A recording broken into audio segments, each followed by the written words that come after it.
Bueno, vamos a comenzar entonces a estudiar ondas electromagnéticas. Las ondas electromagnéticas están ligadas con las ecuaciones de Maxwell, porque como ustedes van a ver, son un producto de las mismas. O sea, a partir de las ecuaciones de Maxwell yo deduzco la existencia de ondas electromagnéticas. Y miren que ahora ya estamos hablando de un solo tema. Estamos hablando de ondas electromagnéticas, o sea, estamos hablando de ondas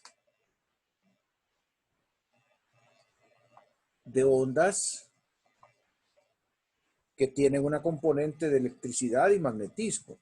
Ondas electromagnéticas, las dos juntas. No se habla de ondas eléctricas y de ondas magnéticas. Se habla de ondas electromagnéticas como tales.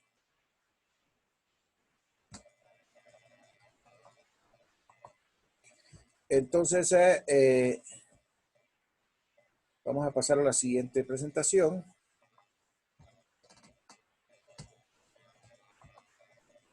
Los temas esencialmente que en esta presentación vamos a abordar son ecuaciones de Maxwell, solución a las ecuaciones de Maxwell y ondas electromagnéticas. Luego vamos a ver algunos temas relacionados con energía de las ondas y con presión de la radiación y con el momentum electromagnético que transportan las ondas. Así como hay un momentum lineal, también hay un momentum electromagnético que transportan las ondas. Entonces, esos son los dos temas que vamos a completar la parte teórica.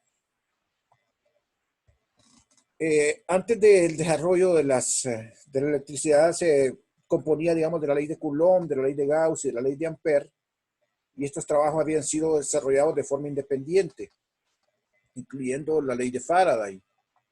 Sin embargo, un brillante trabajo hecho a mediados del siglo XIX por James Clerk Maxwell unificó todos estos trabajos, dándole el formalismo necesario para potenciar su desarrollo teórico y permitió enormes avances a la física.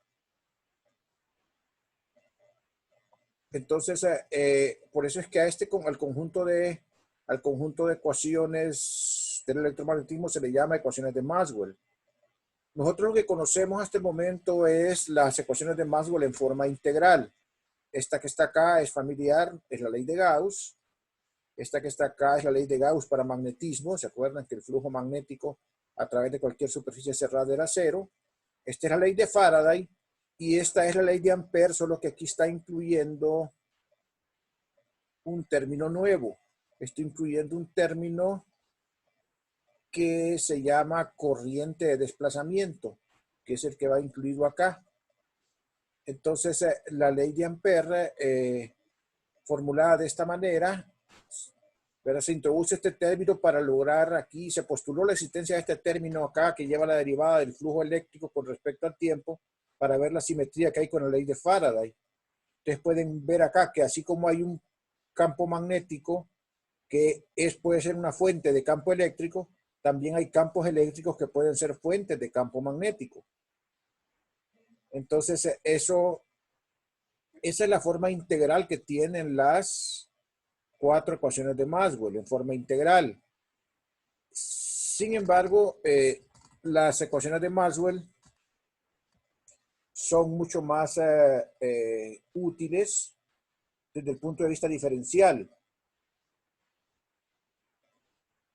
para poder avanzar en el estudio. Entonces, todas esas cuatro ecuaciones se pueden volver ecuaciones diferenciales, en unas utilizando el teorema de Gauss y en otras utilizando el teorema de Stokes. No voy a entrar mucho en ese detalle, pero resulta que las ecuaciones de Maxwell en su forma diferencial tienen esta forma. ¿Se acuerdan que nosotros vimos por alguna razón los operadores de Nabla al comienzo del curso? La ley de Gauss lo que dice es que la divergencia de E es ρ sobre epsilon 0. Eso lo que significa es que van a ver si hay carga acumulada en los volúmenes, va a haber divergencia del campo. O sea, van a entrar más líneas de las que salen o van a entrar menos de las que salen. Pero va a haber una divergencia. ¿Se acuerdan que la divergencia era cómo las líneas emergían de un volumen o de una superficie? La divergencia de B igual a 0, lo que nos dice es que no existen, en el caso magnético, estas similitudes. No existen monopolos de campo magnético. Entonces, la divergencia de B es igual a 0. Acuérdense que en forma integral lo que decía es que el flujo magnético por cualquier superficie cerrada era 0. La forma integral de la ley de Faraday dice que el rotacional de E es menos parcial de B con respecto a T. Y la forma integral de la ley de Ampère dice que el rotacional de B es mu sub 0 J, donde J es la corriente de desplazamiento, más mu sub 0 epsilon sub 0 por la derivada parcial del campo eléctrico con respecto al tiempo. Entonces aquí tenemos las fuentes de campo magnético son corrientes normales, esta es una J que son amperes por área, así como hay una fuente que se debe a campos magnéticos, a campos eléctricos variables con el tiempo. Entonces aquí hay una simetría, miren, así como un campo magnético variable con el tiempo genera un campo eléctrico variable con el tiempo es una fuente también de campo magnético.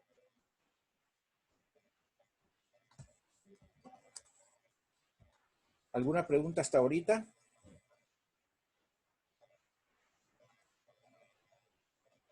Bueno, esas son 4 de las leyes fundamentales de la física. Si ustedes suman a las leyes de Newton y le suman las 3 leyes de la termodinámica, prácticamente ahí tienen toda la física clásica, resumida. Ahí está todo, ¿verdad?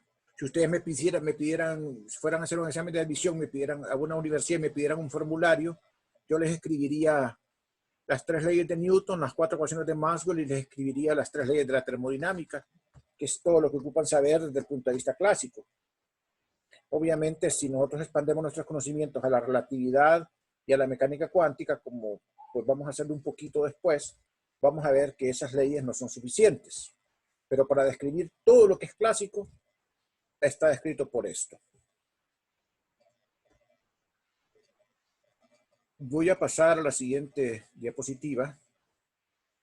Ese término que aparece ahí, que es epsilon sub 0, mu sub 0, parcial de E con respecto a T, se conoce como corriente de desplazamiento. Fue añadido primero ad hoc pensando en la simetría, así como en otra ecuación aparece una derivada del campo magnético respecto del tiempo, lo lógico es que aparezca también una derivada respecto del tiempo del campo eléctrico en la otra ecuación. Sin embargo, se logró mostrar experimentalmente que la existencia de esa corriente de desplazamiento, esa corriente de desplazamiento es real, existe tal cual y es una fuente de campo magnético. Entonces, bueno, para resolver las ecuaciones de Maxwell, lo que se hace es que vamos a hacer lo siguiente. Vamos a partir de la ecuación rotacional de E igual a menos dB de T. Esta es, si recuerdan ustedes, la ley de Faraday, ¿verdad? En forma diferencial. Es la tercera. Y voy a tomar yo el rotacional a ambos lados. El rotacional de E. Y acá, entonces, como tomé el rotacional de los dos lados, aquí también lo estoy tomando. Y como las funciones con que estoy trabajando son continuas, yo puedo cambiar el orden de diferenciación. Puedo cambiar el orden de diferenciación temporal con el orden de diferenciación espacial y escribir el rotacional de la derivada con respecto al tiempo de B como la derivada con respecto al tiempo del rotacional de B. O sea que lo que hice aquí fue aplicar el rotacional de los dos lados de esta ecuación. Acá abajito,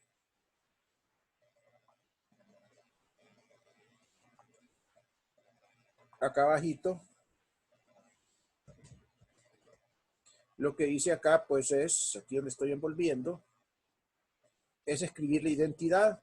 Resulta que hay una identidad del operador nabla. Yo le di una lista al comienzo del curso para que la tuvieran guardada ahí. No hay que memorizarla, solo hay que buscarla. Esto es una identidad del rotacional, donde dice que el rotacional es menos el laplaciano vectorial. Este es el laplaciano vectorial, no el laplaciano escalar, porque es un vector, más el gradiente de la divergencia del campo. Entonces miren que este es un vector, porque la divergencia es un escalar y el gradiente es un vector. Y entonces acá en este término de la derecha, lo que sustituimos es la otra ley de la ley de Ampère, que nos dice que el rotacional de B es menos, que es mu sub 0 J más mu sub 0 epsilon sub 0 derivada parcial de E con respecto al tiempo. O sea que esto que estamos sustituyendo acá es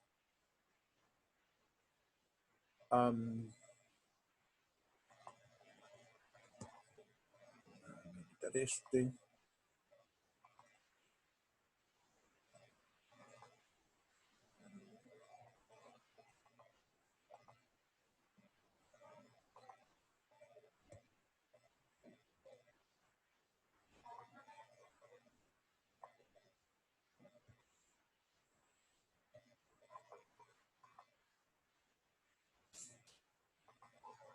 Esto que estamos sustituyendo acá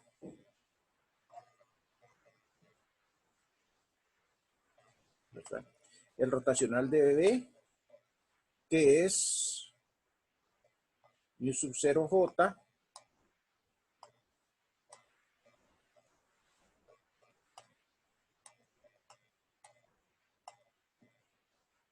más E0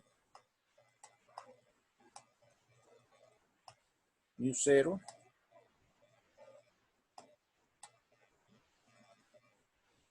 por la derivada con respecto al tiempo de E.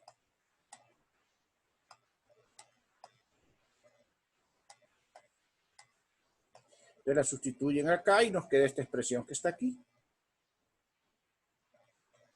¿Ok?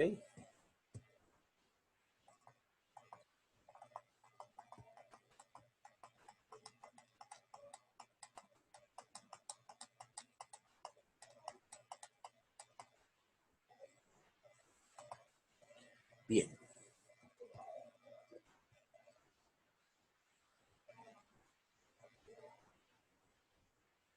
Ok, acuérdense entonces de esta expresión que está aquí.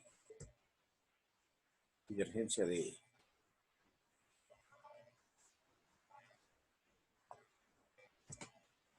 Como sabemos que en el vacío, porque las ecuaciones que estamos planteando ahorita son en el vacío, o sea, vamos a deducir una ecuación, una solución en el vacío. Hay soluciones para cualquier medio que no sea el vacío, pero lo lógico es pues comenzar a estudiar el vacío. Entonces, el vacío J es igual que 0 y además ρ es igual a 0, por lo tanto la divergencia de E es igual a 0, porque no hay, en el vacío no hay cargas volumétricas acumuladas. Acuérdense que divergencia de E es ρ. Y J es la corriente, densidad corriente. En el vacío no hay J también.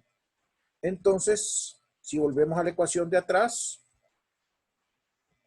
este término divergencia de E es 0 porque ρ es 0 y este término es 0 porque J es 0. Entonces solamente queda menos el laplaciano vectorial de E igual a menos mu sub 0, epsilon sub 0 derivada de E con respecto al tiempo.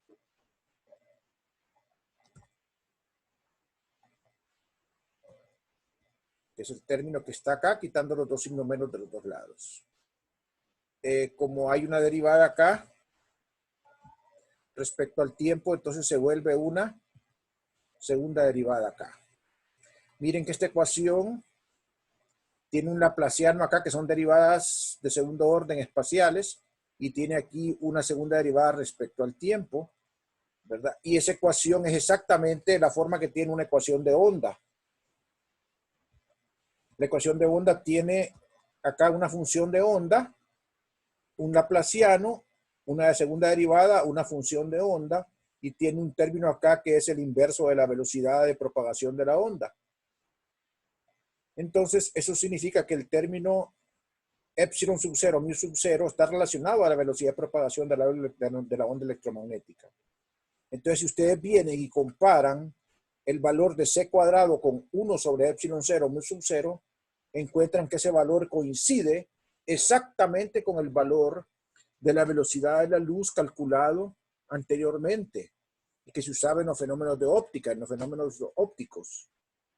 Wow, es una cuestión increíble, ¿verdad? Es decir, es un descubrimiento bárbaro, porque aquí lo que está descubriéndose es que la luz son ondas electromagnéticas que se propagan pues, en el vacío con la velocidad de la luz en el vacío.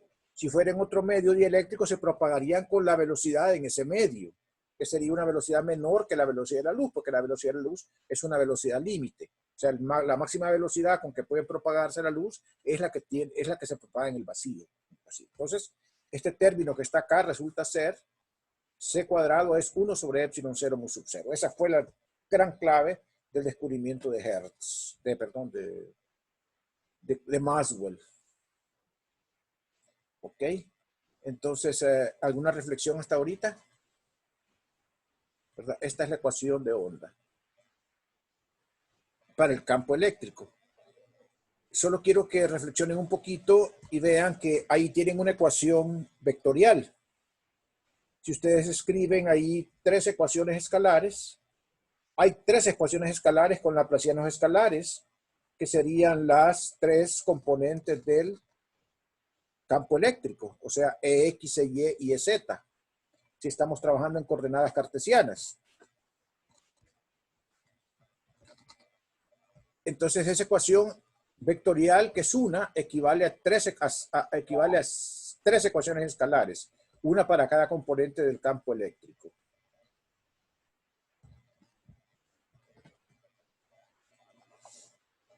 Si ustedes repiten lo mismito para el rotacional de B, o sea, toma ahora la ley de Ampère,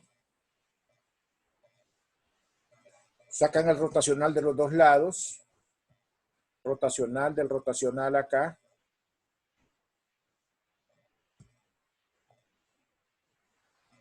toman otra vez el hecho de que la divergencia de E es igual a 0, perdón, ahí sería la divergencia de B, divergencia de B es igual a 0, ¿verdad? Porque aquí es B, divergencia de B es igual a 0, aquí hay un error que hay que corregir, es divergencia de B igual a 0. Voy a corregir en la presentación acá.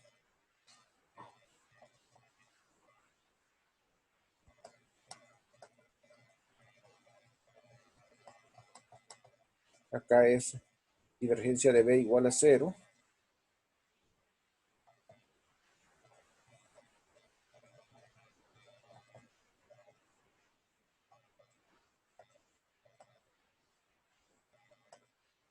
Que en sí es una ecuación de Maxwell.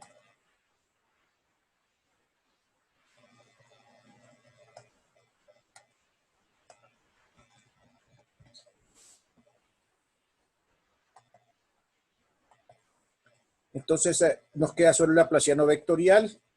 Y si ustedes ven atrás,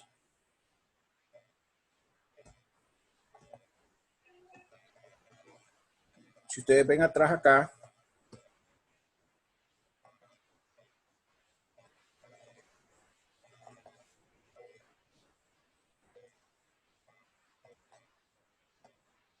aquí tenía yo rotacional de J. Ese rotacional de J es 0, porque J es 0, entonces solamente queda mu 0 epsilon sub 0. Queda acá, cambiando el orden de derivadas, derivada parcial con respecto al tiempo del rotacional de E, y ese rotacional de E es el que van a sustituir. Ese rotacional de E lo van a sustituir por el valor que tiene en la otra ecuación, que es la derivada parcial de B con respecto al tiempo, con signo menos. Entonces, finalmente, acá nos queda laplaciano de B vectorial, porque divergencia de B es igual a 0, igual a epsilon sub 0, segunda derivada con respecto al tiempo del rotacional de E. Y el rotacional de B es la derivada con respecto al... aquí hay un error. Los muchachos pusieron una derivada de más. Vamos a corregirlo. Aquí solamente es una derivada. Solamente es una derivada. Se vuelve segunda derivada cuando ustedes sustituyen este rotacional de E por la ecuación derivada con respecto al tiempo de B.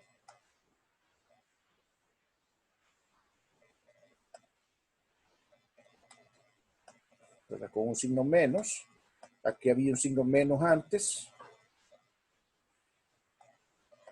Entonces los dos signos menos se cancelan. Y lo que queda es que el laplaciano de B es epsilon sub 0 y u sub 0 segunda derivada de B con respecto al tiempo. Es una ecuación igualita, la misma ecuación de onda que teníamos para el campo eléctrico. Entonces tenemos ahora otra vez una ecuación vectorial, porque este es un laplaciano vectorial. Y esa ecuación vectorial tiene tres ecuaciones escalares, una para cada componente del campo magnético, perdón. Entonces, en resumen, tenemos 6 ecuaciones de onda escalares y 2 ecuaciones de onda vectoriales, que nos dan entonces, las 6 ecuaciones escalares nos dan las 3 componentes del campo eléctrico y del campo magnético como solución. Ahora, ustedes pueden ver una cosa. Yo partí de 4 ecuaciones vectoriales y como fui derivando, ustedes saben que derivar es como botar la casa. Cuando uno deriva, pierde información. Por ejemplo, si ustedes tienen una función más una constante, cuando derivan la constante desaparece. Ahí se pierde información al desaparecer esa constante, al derivar. Cuando uno integra es como construir una casa. Ahí se recupera información más bien. Como aquí nosotros fuimos derivando para deducir las dos ecuaciones de onda, nosotros hicimos una contracción de 4 ecuaciones vectoriales, que eran las 4 ecuaciones de Maxwell, y las convertimos en 2 ecuaciones vectoriales. Entonces ahí puede haber pérdida de información. Entonces, cuando yo resuelvo la ecuación de onda y encuentro los valores de B y E, esas son soluciones de la ecuación de onda, pero puede ser que no representen campos electromagnéticos reales. La única forma de verificar que son campos electromagnéticos reales es que yo regrese a las 4 ecuaciones de Maxwell que teníamos antes. Que regresemos a las 4 ecuaciones de Maxwell que teníamos antes.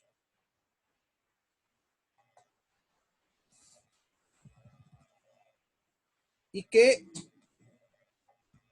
nosotros hagamos un test y sustituyamos acá en estas 4 ecuaciones, sustituyamos los valores de E y B que encontramos. Y si las cumplen, entonces son campos electromagnéticos reales. O sea, no toda solución de la ecuación de onda representa un campo electromagnético real. ¿Okay? Pero al revés sí. Todo campo electromagnético real corresponde a una onda. O sea, es una solución de la ecuación de onda. Esas soluciones de la ecuación de onda que no son campos electromagnéticos reales se llaman soluciones espurias. El nombre espurio viene como que es algo como despectivo, ¿verdad? Son soluciones que no se deben de tomar en cuenta. Entonces, por ejemplo, muchas veces no se extrañen que un problema le digan, verifique que esta es solución de la ecuación de onda y le pregunten, ¿representa un campo real? Entonces, ¿verdad? Porque puede ser que sea solución de la ecuación de onda, pero no represente un campo real. La prueba de fuego está en las 4 ecuaciones de Maxwell. Acuérdense, ¿verdad? Hicimos una contracción de 4 vectoriales, pasamos a 2 vectoriales. Ahí se perdió información en el proceso de derivación. Ok, entonces voy a dejar un momentito aquí para reflexión porque ya me tiró el anuncio Zoom de parar. Entonces dejo un momentito aquí para reflexión para retomar el tema aquí donde nos quedamos.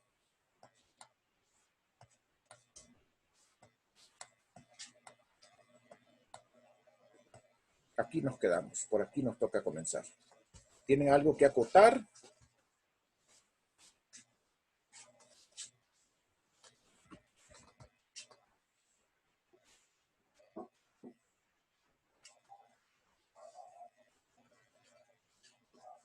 ¿Algo que preguntar? Les recomiendo que se sienten con su lápiz, con su papel, a repasar la deducción, ¿verdad? Para que tomen conciencia de que sí es, ¿verdad? O sea, partan de las identidades de Nabla, hagan la deducción y vean que eso es correcto lo que hicimos.